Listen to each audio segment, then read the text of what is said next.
You're the Feng Shui Guy. I am, yes. Tell me what that means. Well, I guess it means two things. One, I'm really into environments and how they affect us on all levels, how they affect us mentally, how they affect us physically, and how they affect us spiritually.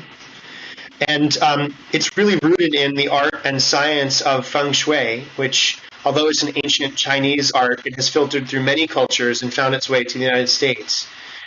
And the reason I'm the Feng Shui guy, as opposed to, say, the Feng Shui guru or Feng Shui master, is that I'm not an old Chinese guy. I'm not Yoda. I'm like a young, passionate dude who just happens to be an energy. And I like to meet people on this level as opposed to a guru-disciple relationship. Yes, yes. And I understand that you're also familiar with the Japanese version and the yogic version of Feng Shui. How do they differ, and do they come from the same place? What do you think? Well, I think principally they all do, right? It's all about three types of luck. So it's about heaven's luck, which really has to do with the influence from the stars, astrology, and, there's such palpability to the idea that the moon affects our moods and crime rates and women's cycles and the tides. So there must be something to all these planets that are so much larger than the moon affecting us in some level. So even though I'm skeptical and I wonder if horoscopes that I read in the local newspaper actually have much substantiation, I do find that there must be something to the influence from these greater celestial bodies. Yeah. So it has to do with the influence from above, which would also include our ancestors and people that are looking out for us from wherever they are now. Earth luck really has to do with the study of geomancy and the study of earth energies. And so there's a lot of thought in different traditions that honor the magnetic energy that comes from the North Pole, specifically the Northern Hemisphere, and the solar energy that comes from the East. For example, in both traditional Feng Shui practices as well as in Vastu, which is the Ayurvedic form of Feng Shui, they like to honor absolute direction, and they really focus a lot on these energy lines that go underneath the earth and that can affect us, the way we're able to focus, how successful we are, how we sleep. So that's luck. And then human luck really seems to be everything that's within our influence, the thoughts we think, what we take into our body, really anything that we personally can influence our experience on the world and our interpretation of what the world presents to us. I see. And I've heard that there's even now some science behind the principles of energy in space or Feng Shui.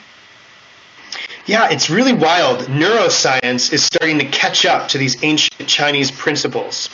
So, for example, in old Feng Shui principles, you might hear something like, don't sit with your back to the door because it's bad luck, and over time it can affect your health. And now we learn that, most of us have had some experience at some point in time sitting with our back to a room, to a restaurant, something behind us. And we now know that when that happens, it triggers our fight or flight reflex, and it makes our cortisol levels go up, which in turn makes the system go down, which can affect our long-term health.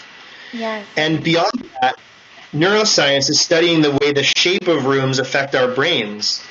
There were these great articles last year and the year before in Fast Company and Scientific American Mind that talked about how if you have a lower ceilinged room where it's a good spot for editors or a good spot for scientists or people that need to focus, like a surgeon or an accountant, or people that put tiny ships into bottles.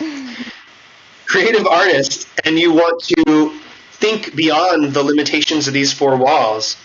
Having high ceilings and a lot of space and access to natural light and nature and beauty, it's probably going to be more helpful to stimulate that creative thinking. Now we can see literally how that affects our mind. So interesting. So Thanks. What kind of tips would you give to creating a space for meditation? Well, there are a couple different ideas for this. And what I'd say is that there's a difference in my experience in a home between public space and private space. Yes. So the first thing you'd want to do is sort of figure out where in private space that wants to be.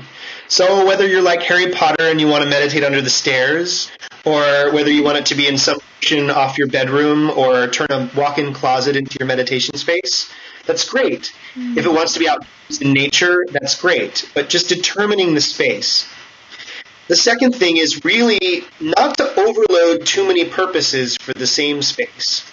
So, for example, if you go into an area and you sit down and your intention is to eat, your body starts to prepare for eating by sending digestive enzymes and getting your saliva glands to work and sending hydrochloric acid to your stomach, all to prepare for bringing in this food.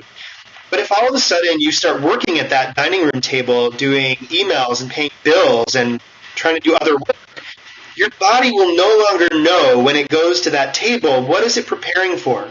Do I want energy to go to my head or to my stomach, or what am I doing? So interesting. It's like a pet. Yes. Because pets are very sensitive in many ways to being trained. And, obviously the idea of Pavlovian, Yes. Response comes to us from pets. So I would say that in the bedroom, the only thing that can be tricky is the bedroom is really for two purposes. The bedroom is for rest and rejuvenation, connecting to our source. And so I think it's fine to have the bedroom be a romantic sanctuary, but if you are single and all you do is meditate in the bedroom and you want to bring in love and you're not practicing abstinence, then it's possible that too much spiritual energy and the upper chakras might interfere with playing some lower notes and sort of getting on a physical level and connecting to another person that way. Yes, that makes sense. That makes sense. So really, my conclusion is that I need to build a separate sanctuary. It's time for an addition to the house. Yeah, and it can be really simple, right? I mean, a spot where you have a vision board, or a spot where you have photos of people who are your teachers that inspire you to look at them. I usually like to think about the amount. In Feng Shui, the number 7 relates to wisdom. So sometimes having 7 images in a row are really good. Yes. Whether you open up a magazine or whether you laminate them and give them a little reverence, putting them on a shelf. Yes. And I guess some sort of offering, whether it's incense or an orange and some fruit, or whether it be a candle, honoring your grandmother who's looking out for you, or one of your teachers that may not be in a physical body anymore. There's something really beautiful about the ceremony and ritual of honoring. Yes. Well, that's so helpful, Ariel. Thanks. Thank you very much for chatting with me today. Oh, my pleasure. It's so wonderful that technology can be used for a spiritual purpose, for us to come together and be with each other like this. So technology is evil, although sometimes it's fun to turn it off for a while and so we can meditate. Yes, well, it's power, and in power is all in how it's used, isn't it?